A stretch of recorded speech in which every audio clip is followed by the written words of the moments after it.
COC Visual llega a ustedes gracias a Ser lo que tú eres, lo que tú crees, lo que tú sueñas.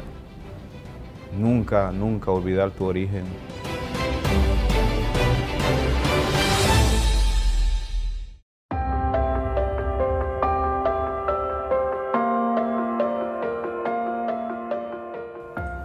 Saludos amigos y amigas de COC Visual. Nos encontramos en la ciudad de La Vega, olímpica, también una ciudad culta y carnavalesca. Nos encontramos con un líder del sector cooperativo, no solamente nacional, sino también a nivel internacional. Presidente ejecutivo de una de las cooperativas más importantes del sector de aquí y de otros países. Hablamos de la cooperativa Vega Real.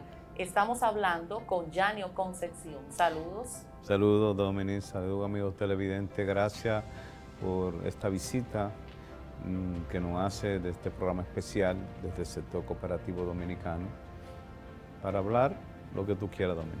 Así es. Sí. Nos interesa saber, Yanio, vemos un Yanio muy consagrado en las labores cooperativas, no solamente en el país, sino en otras regiones. Pero ¿cómo llega Yanio a ocupar ese sitial? ¿Cómo hace sus primeros pininos en el sector cooperativo? Bueno, en primer lugar, yo vengo de los salesianos. En segundo lugar, vengo del deporte y la cultura. Y a estar ligado a la parte financiera, o sea, como gerente de una financiera, vengo del sector financiero.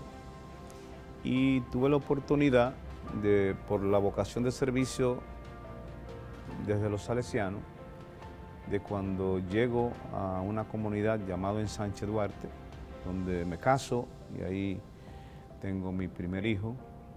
Frente a mi casa funcionaba un distrito de la cooperativa Vega Real. Como vengo del sector financiero, me invitan, estoy hablando a finales de 1988, me invitan a ser parte del distrito, que conociera el distrito, cómo funciona la cooperativa Vega Real. Cada distrito tiene una estructura y en ese barrio yo dirigía, ya había salido, por supuesto, de dirigir el Centro Juvenil Salesiano, que era presidente, casi más de 12 años siendo presidente del Centro Juvenil Salesiano, lo que se llama el LOSA. Y de ahí entonces pasé a la otra parte, frente a mi hogar de maternidad, a dirigir un club importante llamado el Club La Matica. Y al mudarme a esta comunidad, me integro al deporte, inmediatamente constituyo el Club Duarte, Juan Pablo Duarte, en Sánchez Duarte, y el Club de baloncesto. Y me integro al distrito y veo la dinámica de los subconsejos de administración, subconsejos de vigilancia, comité de crédito. Inmediatamente me ponen de tesorero, me ponen en el comité de crédito, a ayudar. Ya a los 3 meses, viendo la cultura, viene la Asamblea General y ya yo voy como delegado del distrito a una primera asamblea que se hizo, me acuerdo, donde está hoy el Hogar Crea Dominicano, el Camino a Jarabacoa. No había en el Consejo de Administración ni el Consejo de Vigilancia personas ligadas a la finanza. Había contadores, profesores, eran muchos profesores, entonces yo vengo de la finanza. Y entonces hay una necesidad, dice el presidente del Consejo, nosotros necesitamos que usted se integre, pues ya yo tenía un nombre social en las instituciones de La Vega, en la Cámara de Comercio, Asociación para Desarrollo, dirigía el Carnaval Vegano, o sea, tenía ya una influencia social. Entonces ya tenía ese nombre hecho en términos ya de la sociedad en otros aspectos. Y el presidente me pide que si podía ser propuesto al Consejo de Vigilancia. Bueno, pues yo apenas estoy conociendo y ahí me integro y salgo vocal del Consejo de Vigilancia. Inmediatamente ya, bueno, ya tengo una responsabilidad y cuando veo en el Consejo de Vigilancia que esto tiene una estructura legal, un reglamento y ser yo el único contador, ya entonces me endonan a mí arriba de todo lo que va a ser una fiscalización y una supervisión. Y inmediatamente cuando me toca esta responsabilidad con una comisión, empiezo a ver todo lo que tiene el sector financiero y que tiene la cooperativa. O sea, cuántas fortalezas y cuántas debilidades habían en todo el sistema, en la fiscalización. Y entonces a partir de ahí hacemos un informe de debilidades que había en ese momento.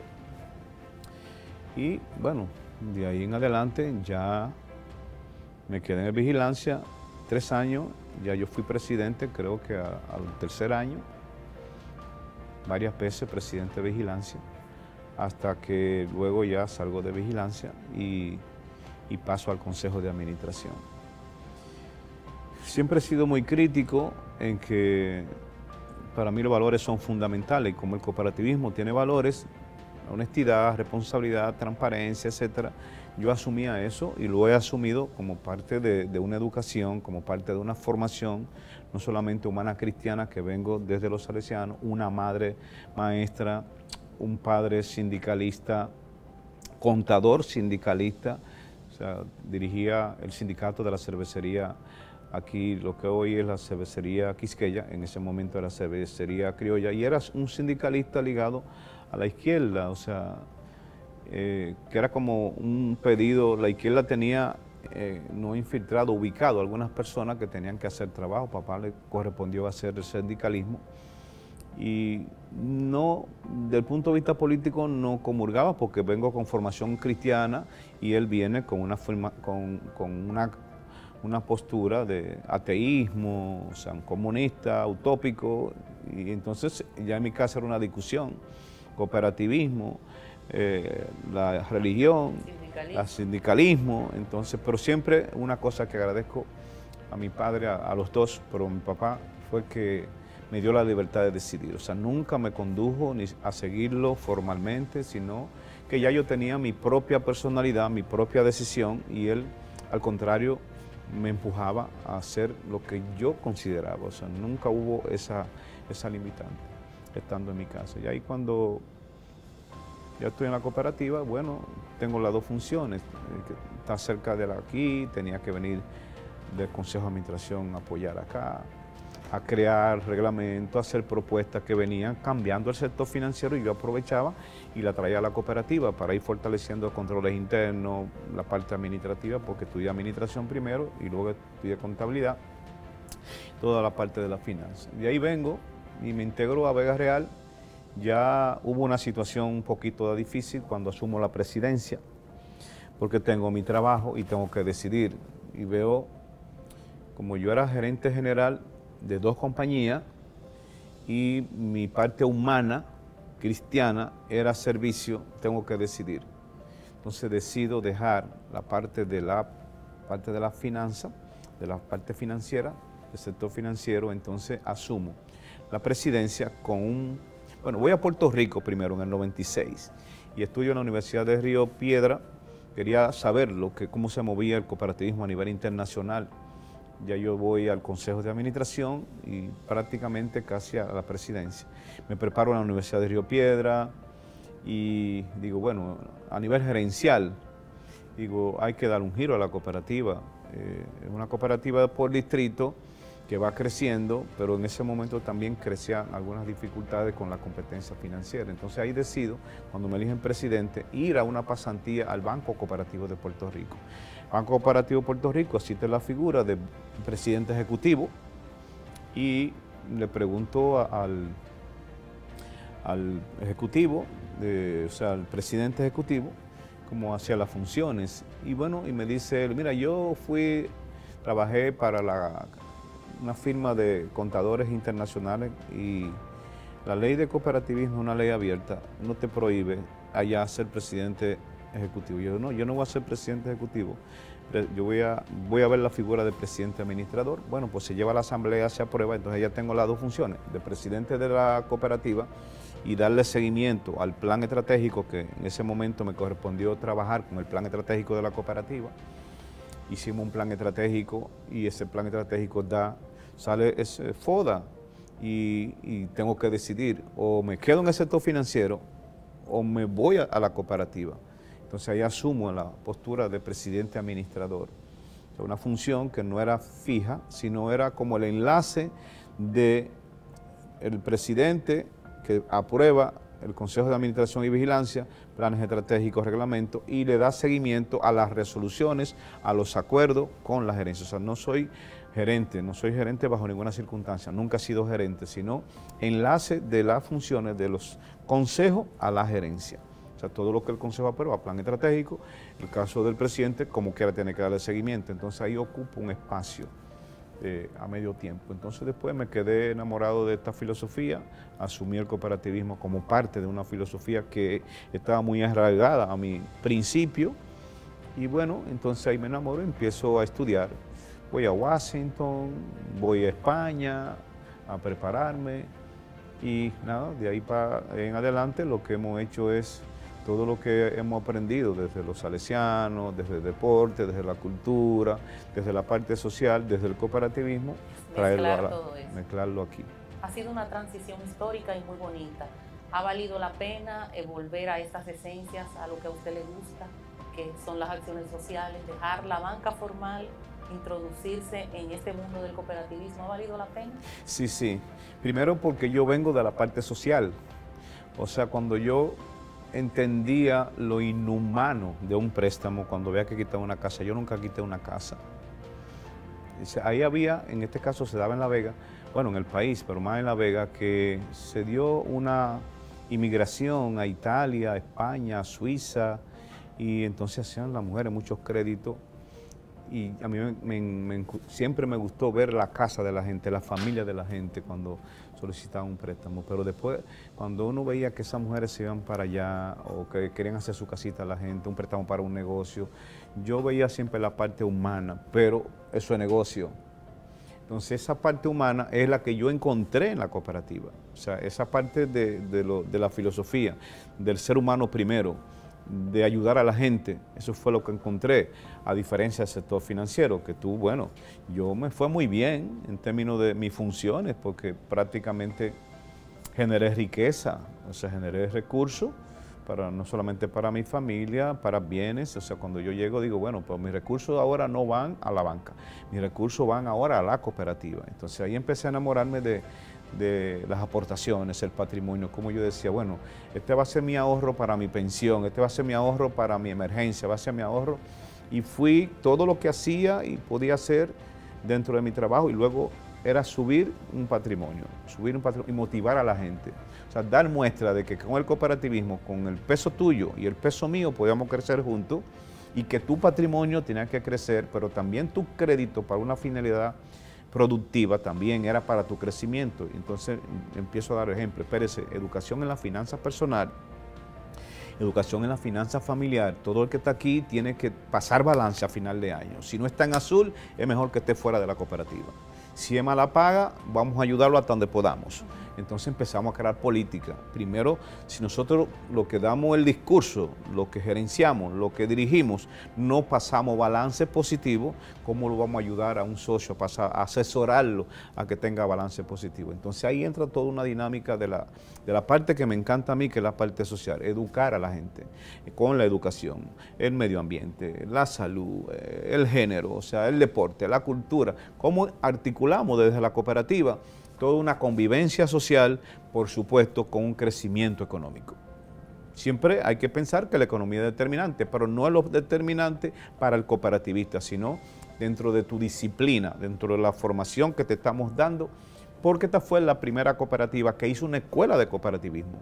Se hizo una escuela de promotores, una escuela de educación cooperativa, una escuela aquí en donde estamos ubicados, hizo una escuela, o sea, la primera escuela que la dirigió porque era un maestro, el presidente anterior, el profesor Hugo Estrella, un maestro consagrado, y entonces creen la educación. Y aquí nos unimos entonces los educadores, porque también yo era profesor de universidad, y aquí nos unimos los educadores y empezamos a crear el ambiente. Sin educación no hay cooperativa, sin educación no hay desarrollo del cooperativismo, que son dos cosas diferentes. Sí. O sea, la educación es parte de un principio universal. Entonces, sin educación no hay cooperativa, porque es un principio, y tampoco hay desarrollo del cooperativismo. Entonces ahí me tocó un poco ligarme a la parte social y darle seguimiento de la parte administrativa a la parte económica, porque ya el hecho de ser financista se me hacía fácil analizar los estados financieros, presentar propuestas, planes estratégicos, presupuesto, discutir con el equipo técnico. Entonces yo podía involucrarme ya en la discusión técnica. Y uno se enamora y ahí, nada, sigue capacitándose porque el estudio no para. Y creo que la cooperativa nos ha dado la oportunidad no solamente de representarla a nivel nacional, sino también internacional. El hecho de que yo esté en el Consejo de Administración del Foro de Economía Social y Solidaria con asiento en París, creo en la economía social y solidaria. Que esté en el Consejo de Administración de Asia-América, o sea, creo en la integración, que esté en la Confederación Latinoamericana, creo en la integración de Latinoamericana como para enfrentar todas estas desigualdades sociales, inequidad, desde el cooperativismo, en la CCCA, que fue una experiencia maravillosa también. O sea, creo en la integración, creo en la filosofía y por eso nosotros somos abanderados de que si no nos ayudamos a integrarnos y ayudamos como personas, como dirigentes, como líder, a sacar esta sociedad, especialmente el Caribe, Latinoamérica, que ha estado muy corrompida. O sea, desde el punto de vista público, tú y yo pagamos impuestos, siendo cooperativistas. ¿Y dónde está el retorno de los impuestos? En la salud, en el deporte, en la cultura, en la educación. Entonces, desde el cooperativismo podemos dar un ejemplo, con la educación, con la salud, con el deporte, con los pocos recursos que manejamos. Entonces, esto es una filosofía, es una doctrina que tú la asumes con esos principios y con esos valores, sobre todo con los valores, porque cuando tú sales a la calle, tú tienes que demostrar que tu práctica de valores son reales. Con el ejemplo. Con el ejemplo, honestidad, responsabilidad, amor a la naturaleza, etcétera, a los niños, a las mujeres, o sea, la equidad, la igualdad, tienes que demostrarlo. Entonces, a veces yo digo, por ejemplo, que esto de ideología de género, el cooperativismo tiene dos valores fundamentales, igualdad y equidad. El que aporta más gana. Y punto. O sea, yo siempre he creído eso, el que aporta más va a ganar. No importa que sea educación, que sea salud, que sea dinero, lo que sea. Y la igualdad, tenemos el mismo derecho. Mira que nosotros somos la poca cooperativa, no solamente certificada en igualdad y equidad de género, porque si yo no creyera en eso, no estuviera certificada. Porque tuve la oportunidad de estar en un evento con las Naciones Unidas y sentado al lado de dos mujeres, y que los hombres, y que son los hombres, y yo decía, ustedes están hablando para mí. Entonces, ¿qué ustedes quieren? Porque yo soy mitad hombre, mitad mujer, porque creo en mi mamá y creo en mi papá y creo que tengo las dos partes, pero vamos a discutir. Y ahí viene entonces el tema de la certificación de igualdad y equidad con las Naciones Unidas, con la CCCA.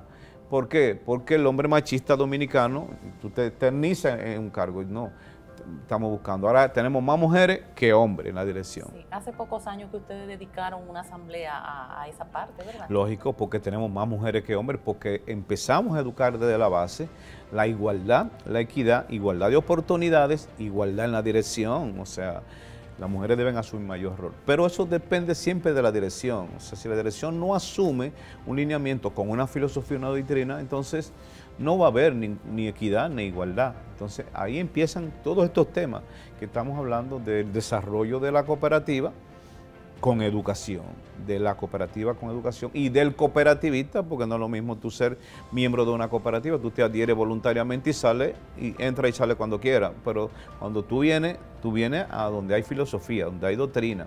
Y yo llegué, gracias a Dios, con maestro, y creo que lo que hemos hecho de volver en la parte social más que en la parte económica, porque la parte económica se mide, vamos a crecer un 10%, un 15%, eso se mide y todos trabajamos por ese crecimiento. Sí. Hablaba hace poco de familia, la familia ha de ser de por siempre un ente importante para la sociedad, es la base de toda sociedad.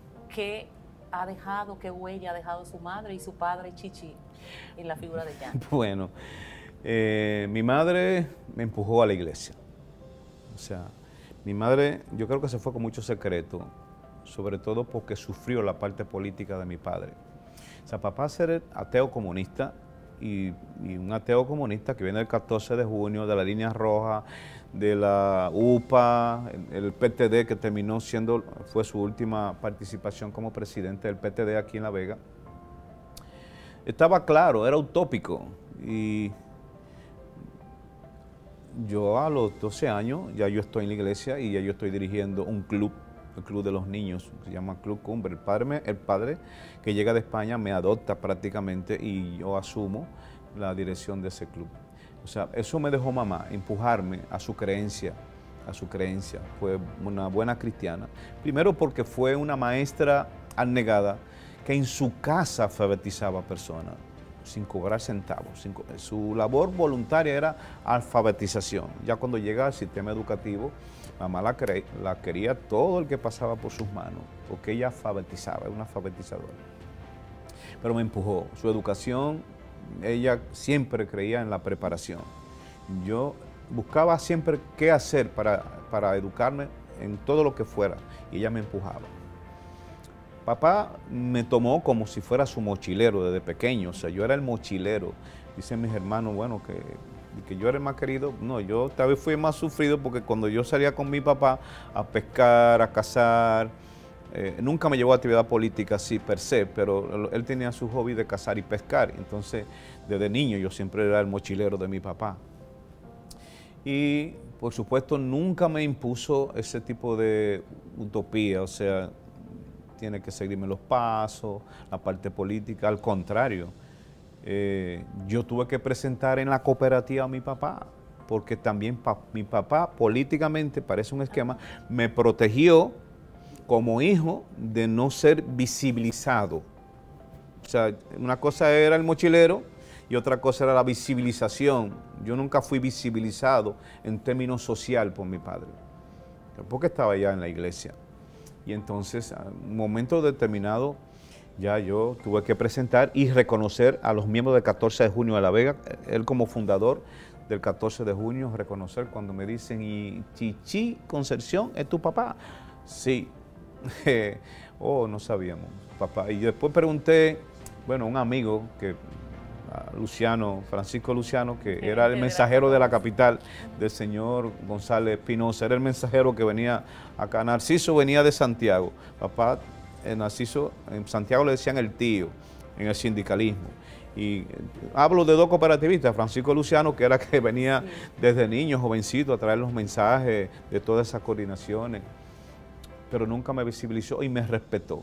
Al contrario, mi discusión en mi casa era estudiando, yo con una Biblia y papá con su catálogo de Marx, capitalismo, dialéctica, etcétera. O sea, para mí, mamá me admiró siempre, mamá siempre tenía como una velita prendida para cuidarme.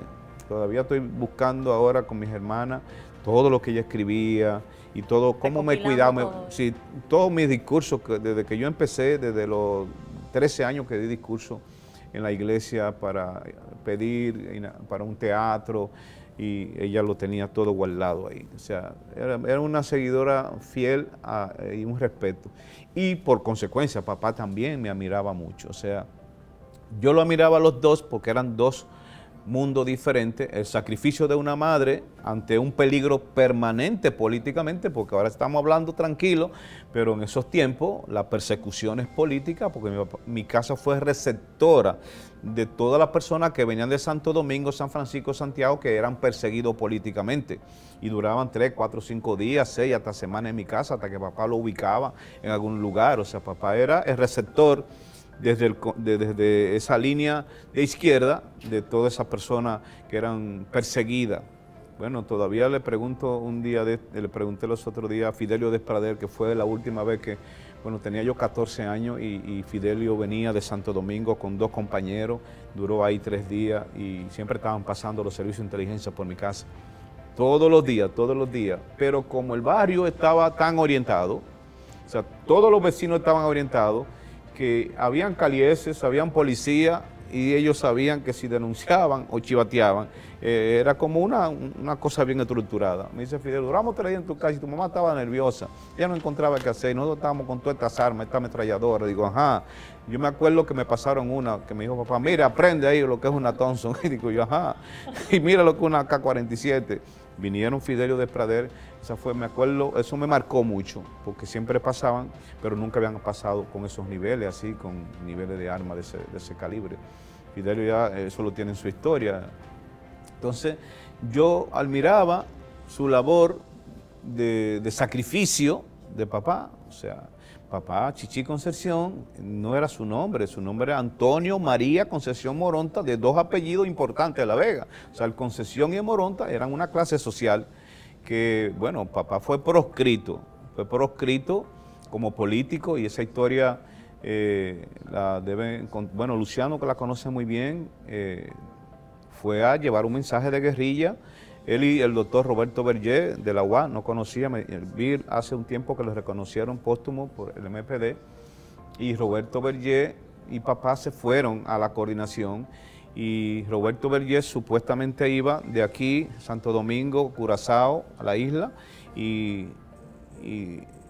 cambian de pasaporte. El que va rumbo a Curazao es papá con el pasaporte de él, intercambiaron pasaporte. Entonces Roberto se fue, México, París, Cuba, a todo este proceso guerrillero, porque también eran entrenadores, o sea, papá también fue un entrenador guerrillero, pues del 14 de junio, era, bueno, su líder, Manolo Tavares Justo.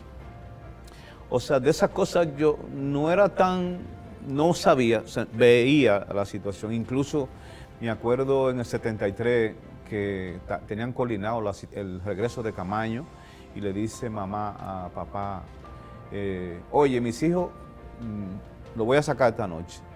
Me mandaron pan de mi tío. Y yo, ¿por qué pasó, mamá? No, viene Camaño y están preparando recibir a Camaño. Le dice mamá a papá, oye, Camaño ya está en la montaña. El papá le dice, él no está en la montaña todavía. Que está en la montaña, voy a sacar a mis hijos porque no quiero ponerlo en riesgo. O sea, ese sacrificio que uno tuvo que vivir en esa historia política, debe contarse, debe ser esa historia, porque creo que los últimos 30 años como que pasaron tantas cosas de buena gente. Yo te hablo de la educación de mamá, del sacrificio de papá, de ser de buen apellido, no tal vez no de recursos económicos, que tuvieron siempre que negarlo, porque al estar proscrito, cuando el servicio de inteligencia coge el pasaporte que lleva Roberto Berger, o sea, quien está afuera es el nombre de papá, porque papá se regresó y Roberto siguió, y ya tú sabes cómo el organismo de inteligencia registraban los nombres, registraban el nombre de papá, que papá estaba fuera del país, pues era que Roberto Berger se había ido con el pasaporte de papá, y ya entonces los servicios de inteligencia, cada vez que salía un familiar, bueno, Antonio María Concepción Moronta, nadie lo conocía por ese nombre, los primos, hermanos tenían que negarlo, no lo conozco. Entonces son historias que uno dice, wow, cuántas cosas hicieron, y el pueblo, y yo estando tan, no, desconoce. Entonces eso me marcó de yo saber, incluso las 2 veces que fui a 2 actividades con papá, a acompañarlo, o sea, mi admiración, mi respeto a su ideología. Creo que fue en el 90 la última vez que estaban ligados, se unieron el PTD con el PLD y Mauricio Báez. Yo fui con él, ya yo lo llevé en mi vehículo y le dije, bueno, papá, nos vemos, no hay alianza, me voy, busca en qué irse. 2 veces se lo hice. Una fue en Santiago con Gonzalo Espinosa, un evento, hablando, me dijo, ven, Yanio, para que vea que él va a cambiar el proceso. No, ya a la edad que yo estoy, no me va a involucrar en asunto político, yo lo acompaño como padre. O sea, lo admiré en su sacrificio y también lo dejé en Santiago. Le dije que le iba a escuchar 5 minutos, que eso no es mi línea. Usted conoce cuál es mi línea, religiosa, social, etcétera, cooperativista. Entonces, eso marca la familia. Sí, así es. ¿Y de dónde nació ese amor por la naturaleza, por el cuidado y por la preservación del medio ambiente? Bueno, por lo mismo que te decía, mi abuelo y mi papá, mi abuelo era pescador también, y papá era pescador y cazador. Y nosotros salíamos a cazar, y una vez me dejaba siempre solo, me ponía mucha prueba mi papá en el medio ambiente. Y me acuerdo que me dejó debajo de una mata durmiendo, me dio un coconete con un poco de queso blanco, y yo tenía que, creo, como alrededor de 12 años, y yo me comí mi coconete y mi queso, me quedé dormido, y él siempre me dejaba cerca de algún campesino, como para que me observara, pues era metido en la montaña cazando palomas, etcétera. Y el campesino siempre había un conuco, y yo dije, bueno, estoy cerca de un campesino, el señor está cocinando su morito, yo me comí mi cosa, me puse de una mata, me quedé acostado ahí, y de buenas a primeras, cuando abro los ojos, ¡pam!, hay una culebra frente a mí. Una culebrita verde, y se para así, y yo salgo corriendo, y la culebrita parada detrás de mí. Digo, santo Dios, el demonio. Entonces yo con mi creencia, el demonio, la culebrita era el demonio. Y cuando digo, papá, me cayó una culebra, se paró la culebra y me cayó. Yo le tenía entonces miedo a la culebra y le tenía miedo a los macos toros también. Me pasaba por lugares, pantanos, esos macos. Me dijo, tú le tienes miedo a la culebra y a los macos. Me enseñó entonces a decirle, pues mira, eso no hace nada. Y me enseñó, toma un maco toro, cógelo. Ay, santo Dios, eso fue terrible. No, cógelo que no hace nada. Y entonces me enseñó en las pescaderas, en el medio ambiente, a amar la naturaleza. Aunque le gustaba pescar y cazar, pero él también amaba el medio ambiente. Yo creo que ahí empezó y despertó, no solamente ahí, también despertó mucho en la iglesia. Ya yo estaba yendo a retiro a Jarabacoa, a Pinalquemado de los salesianos, a hacer retiro a donde están las monjas de Canela Sánchez, y íbamos entonces, de ahí nos sacaban en los retiros, íbamos ya para la montaña, como naturaleza. O sea, sí, el padre Fernando, que en paz descanse, entonces le gustaba la naturaleza y me decía, Majo, no me acuerdo, la primera montaña ahí, Jarabacoa, bueno, que está para el Pico Duarte, y nosotros íbamos subiendo, decía, esta es una prueba para que sepan, me decía a mí, como líder del grupo pequeño, que el que se queda atrás, tú tienes que ir a ayudarlo, y tienen que ayudarse a subir la montaña hasta llegar a la cima. Y ahí sacó él una especie de poesía, llegar a la cima, cuesta mucho, pero si vamos juntos, llegamos mejor. Entonces ahí empezó también. El padre Fernando me metió también a la naturaleza, a cuidar el medio ambiente, o sea, los salesianos. Por ahí viene, tanto por mi papá como por el padre Fernando, que fue prácticamente mi padre, no solamente espiritual, él fue que me formó en la iglesia. O sea, yo era el jefe de Monaguillo, era del Club Cumbre, después del Centro Juvenil Salesiano. O sea, yo fui su pupilo, me dejó todo. Se iba a España 3 meses, me quedaba con toda la llave de su oficina y de la iglesia. O sea, que a ellos dos le agradezco mucho el amor a la naturaleza. Sí, porque el nombre de Yanio Concepción ha figurado en primera plana en esas luchas constantes en contra de la depredación de Loma Miranda. Sí, Loma Miranda se convierte, no, la educación ambiental primero se convierte en el símbolo. O sea, te he dicho siempre que los cooperativistas, si no tenemos educación, no somos cooperativistas, podemos hacer cualquier cosa. Y como la educación es tan integral, entonces asumimos también la defensa y protección del medio ambiente. Yo aquí, bueno, agradezco a la gerente general, María Eugenia, que también como mujer, asumí la gerente general, pudimos coincidir y consensuar todo lo que hacemos.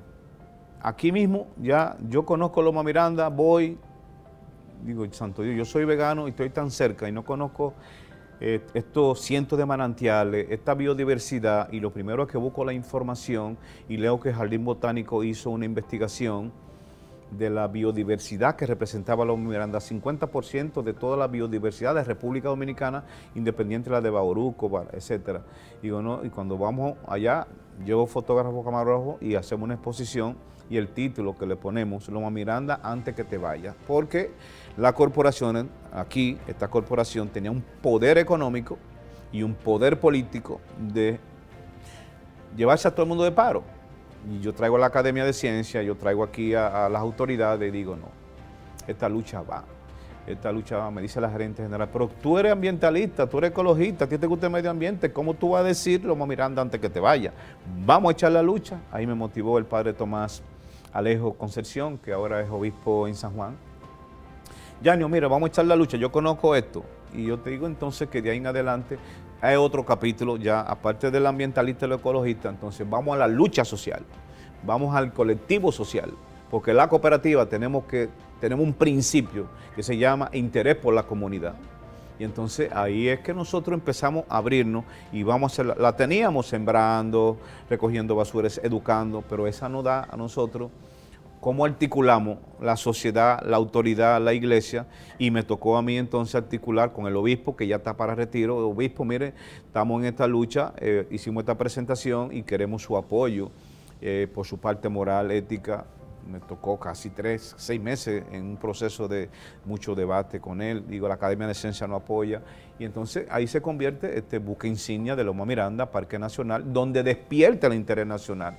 El cooperativismo lo asume, la clase política, no así tanto la clase empresarial, la clase social, los colectivos, y llegamos a ser reconocidos en casi 90% de la población dominicana.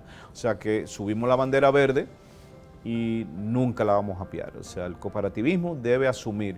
Bueno, de ahí sale la propuesta del 8º principio de República Dominicana. Tú sabes que un principio universal puede durar 30, 40, 50 años para poder lograrse en Asia Mundial. De ahí sale el 8º principio, responsabilidad social ambiental de la lucha de Loma Miranda. Y salen otros movimientos que lo asumieron como parte de la estrategia. No éramos muchos los estrategas con el obispo, que todo lo que íbamos a hacer, me tocaba a mí el enlace del obispo Camilo y de las autoridades. Entonces ahí nace esta visión y este compromiso bonito, sincero de un país que no conocía sus recursos naturales en la dimensión de la lucha que emprendió Loma Miranda, y ahora tú ves que cada comunidad dice hay que proteger un arroyo, un árbol, la minería, hay que buscar la forma de enfrentarla porque realmente ellos quieren es su riqueza. Entonces creo que la cooperativa Vega Real y esa visión que me la han respetado y que la hemos consensuado y que es un ejército que conte, porque mucha gente cree que nosotros somos un ejército que en cualquier momento nos paramos en pie de lucha. Y fuera de Vega Real, ¿cuál es la vida real de Yanio Concepción? Bueno, lo mío es más leer el campo, los hijos, porque también, gracias a Dios, preparé 3 hijos que le di la libertad de decir. Mi papá me preparó, me educó, y mi mamá con libertad. Ya una hembra que es una protestante de racismo, antirracismo en España. Un varón en Estados Unidos, 2 en Estados Unidos, bueno, ya ahora el pequeño está de nuevo aquí, y los nietos, compartir con ellos, pero el campo. Mi felicidad es estar en el campo. Conectado con la naturaleza. Con la naturaleza. Yo creo que uno conectarse con la naturaleza y con el universo te da la libertad del ser humano, que somos tan pequeñitos y que a veces nos creemos grandes fuera de ese ambiente, del medio ambiente o del universo. Yo creo que yo visitar cada distrito que están en los campos me llena de felicidad, y por supuesto siempre ayudar, siempre colaborar para poder ayudar a la gente. Cuando Yanio no esté ya en esta vida, ¿qué legado le deja a la sociedad? Bueno, solamente el legado de respeto, yo no busco más nada, o sea, a mí los reconocimientos, nada de eso, que respeté y me respetaron. Yo sé que con mucho amor, cuando no esté aquí, se acordarán de que siempre el respeto no se negocia. El respeto, la honestidad, ser transparente, o sea, que los nietos entiendan que esto es un transferir. O sea, a mí se me hace difícil ahora, cuando mis nietos son norteamericanos, sentarme con ellos, papá le cocina, papá duerme con ellos, pero con la educación de ellos y la formación y educación de uno, dice, bueno, me dice a mí la nieta que tiene 12 años, papá, yo tengo derecho. ¿Y hablan español? Sí, yo tengo derecho a esto y esto. Si eso es lo que te están educando en Estados Unidos, ahora tú tienes derecho. Yo hago la comida y tu derecho es fregar. No es papá, espérate, que papi me da $5 para fregar. Ajá, es así condicional, pues yo tengo derecho a comerme la comida que tú cocinaste, pero tampoco, yo no tengo obligado que fregar. Oh, santo Dios, digo, pues ahora vamos a hablar de derechos y deberes. Lo traigo para acá, pues entonces, pero eso es allá la cosa, pero aquí es la mía, la autoridad y la educación de uno. Pero es el amor, lo que uno va viendo, de que el mundo es tan amplio ahora que hasta sus nietos te hablan de un derecho que no es que tú comulgas en tu formación, pero es una alegría tú compartir hasta eso, dormir con tu nieto. Por ejemplo, mi hija viene, que es psicóloga con muchísima maestría, y su felicidad es dormir conmigo. O sea, los hijos míos es dormir conmigo, los hijos. Y los nietos están haciendo lo mismo, pero los nietos ahora tengo que llevarlo por la línea de que no es fácil la educación norteamericana a la formación que uno tiene. Distintas épocas. Sí. Sí. Yanio ha cumplido muchas metas, muchos sueños. ¿Falta alguno? Siempre uno no cumple todos los sueños y todas las metas, porque yo siempre vivo soñando. O sea, duermo poco porque vivo soñando qué voy a hacer al otro día. Y mi sueño es los niños. Mi sueño es ayudar a los niños, educar, formar niños con valores, niños con creatividad, niños con libertad, niños inteligentes, que tenemos mucho, darle oportunidad, y a los jóvenes. Para mí esa es mi pasión. El medio ambiente, educar, capacitar niños, jóvenes, buscarle oportunidad y razón de ser de la existencia. O sea, vinimos aquí con una existencia. Yo soy cristóforo y a veces los cristóforos tenemos muchas situaciones difíciles porque yo creo en el Jesucristo revolucionario, en Jesucristo que dejó un legado, Jesucristo que dejó obra, que eligió 12 diferentes, sabiendo que uno lo iba a negar, que este lo iba a vender. O sea, ese es el ser humano y esa convivencia es la que tenemos que combatir, porque si yo no dejo ese legado, entonces tenemos que llevarle al niño esa formación y esa educación. Por eso yo creo mucho en la formación humana cristiana, de una sociedad más justa, más igualitaria. No es fácil, porque uno siempre tiene que tener ese sueño, y no es una utopía. Bueno, lo utópico que seamos soñadores, pues seguimos siendo soñadores, pero siempre hay metas, siempre hay una nueva, y hasta que uno esté fuera de este entorno terrenal, no nos vamos a parar. ¿Hay un lema específico, una frase que define a Yanio Concepción? Bueno, lema, frase, ser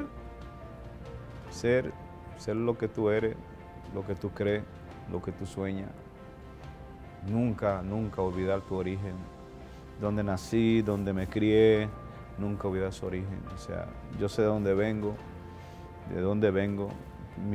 quién me rodea. Por ejemplo, los otros días tenía en mi casa unos amigos de Estados Unidos vecinos. La mayoría de mis amigos de estudio, de la vecindad, se fueron a Estados Unidos y ahora yo voy a Estados Unidos, tengo más de 30 años, entonces puedo ver a algunos. Ahora ven a uno por las redes sociales y yo le decía ahí en ese compartir, yo no tuve que irme a Estados Unidos para perder la esencia de quién yo quiero ser y mi soy y mi no tener. No, nunca la perdí. O sea, y aunque mis amigos se fueron, vienen otros amigos, pero perder la esencia de uno, de esa formación humana cristiana salesiana del Padre Fernando, de ese respeto que mi papá me tenía y yo le tenía a él, igual de esa admiración a mi mamá, una mujer abnegada con sacrificio, es lo que yo quiero ser siempre. O sea, ellos me dejaron un legado y yo tengo que dejar un legado de la esencia del ser primero, no el tener. Estamos conversando con Yanio Concepción, presidente ejecutivo de la Cooperativa Vega Real. Estamos aquí en esta institución grande y confiable, un set hermosísimo y maravilloso. Gracias por permitirnos estar acá, Yanio, y para terminar ya un mensajito a nuestra teleaudiencia. Bueno, el cooperativismo es la alternativa social, económica, ambiental, educativa de este país que tiene 24% de pobreza, que hay pobreza extrema, de una economía que se va endeudando cada día más y tenemos que pagarlo después, nuestros nietos, nuestros hijos. Creer en el cooperativismo es creer primero la gente. Creer en esta economía social y solidaria es primero la gente. La educación, la cultura de donde somos, respetar esos entornos, creer en la gente que está en el cooperativismo, unirnos, ayudarnos. Un elemento básico, un valor, la solidaridad. Algo tenemos que hacer siempre por nuestros hermanos, por nuestros ciudadanos, por nuestro país.